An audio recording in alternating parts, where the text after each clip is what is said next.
Chapter 5. Gangs, Spreads, and Visits.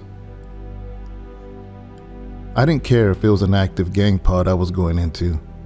I was just happy to be out of solitary. I was walked to the pod and told which cell I would be staying in. I walked over and the door clicked open.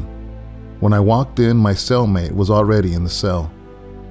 Most might think it would be bothersome to be in a small cell with another person, but after solitary, I enjoyed it. I quickly became friends with my cellie and enjoyed the light fixture actually working when it was time to sleep. For the first time in 2 months, I actually rested well at night. It didn't matter that the mattress was so thin that my entire side of my body would go numb every few minutes and I had to keep turning all night. Every single week I received visits from family, especially my parents. They never missed a week, which was a huge blessing. They had to drive an hour each way, and I appreciated it. I learned to play Rummy 5000, which was a card game. I learned how to make prison spread, where the main staple is top ramen noodles. Then you drain the water, add the flavoring, and add other ingredients like pork rinds, chips, beef stick, or anything else you wanted to add to it. Each day we were given pod time, which meant that after lunch the entire pod cell doors would pop open for a few hours before dinner. Everyone would come out with smiles as some watched television, took showers, used the payphones, or sit at a table to talk or play card games. Because of my music career, I was recognized and respected. I was such a young believer that I didn't see an issue with sitting and joking with everyone during pod time. Then when I was back in my cell, I'd read and study my Bible. Things were running smoothly for a few weeks. Everything changed for me when I was reading my Bible in my cell and came across a verse of the words of Jesus.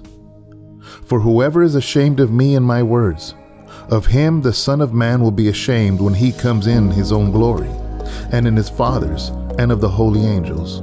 Luke 9:26. The verse hit me like a demolition ball. Jesus is saying that whoever is ashamed of him, that in turn he will be ashamed of him back. Wow, is this what I'm doing? I study and pray each moment I'm in my cell, but the second the cell's open, I go out into the pod and don't mention God. I didn't think anything was wrong with that. I wasn't out in the pod talking or acting the way I would have before surrendering to Jesus. Yet why did I feel a conviction in my heart? I realized that even though the Lord had changed me, I wasn't sharing it. The gospel means the good news. Yet here I was keeping it to myself. The pod was full of men that needed Jesus. They needed forgiveness. They needed a new heart. Who was I to hide Jesus under a table? He is the light, and that light should shine brightly no matter where we are, and what place needs more light than a jail full of lost men?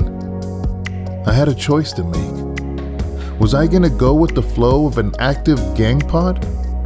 Or was I going to stand for Jesus regardless of the possible consequence? The next day after lunch, I knew it was just a matter of time before the doors would pop open for pod time. My heart felt like it was going to explode as the minutes passed. Lord, I stand for you no matter what. Please protect me and give me wisdom. A few minutes later, all of the doors popped open and everyone came out of their cells. It was a regular routine for everyone else.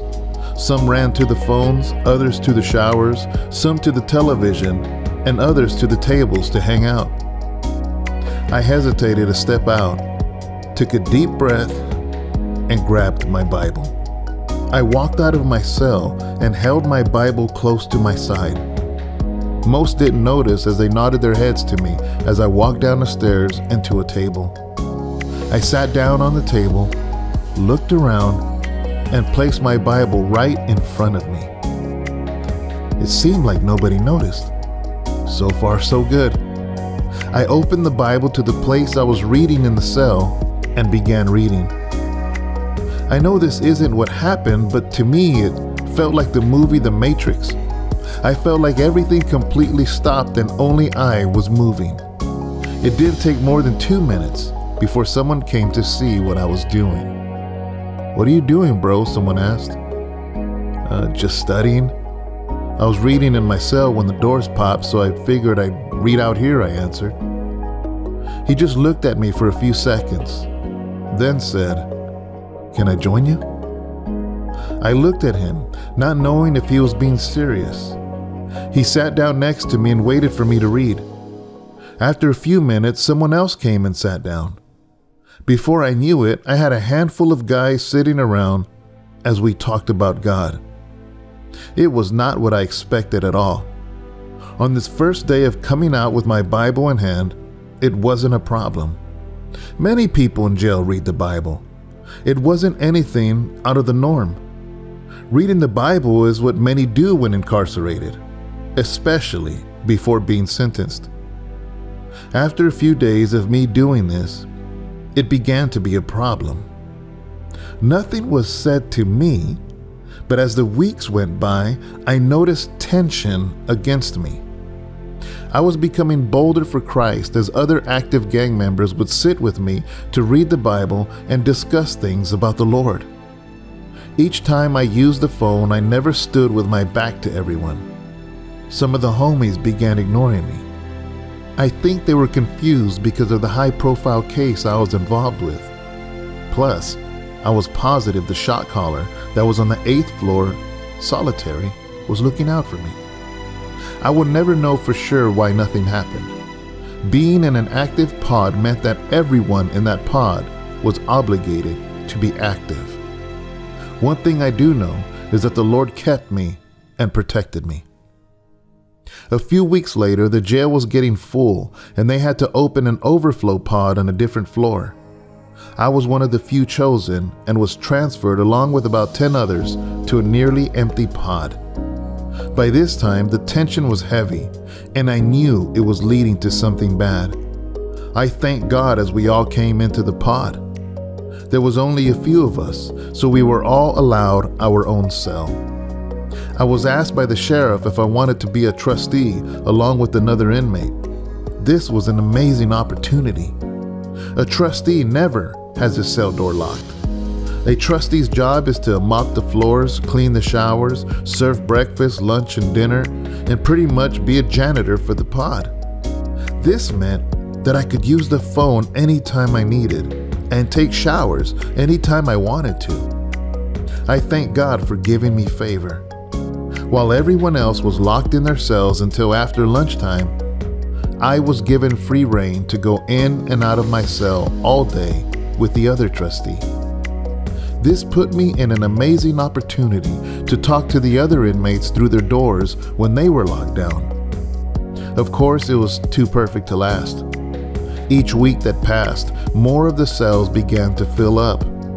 Before I knew it, most of the cells were full, and I no longer had a single cell. I didn't mind having a cellmate.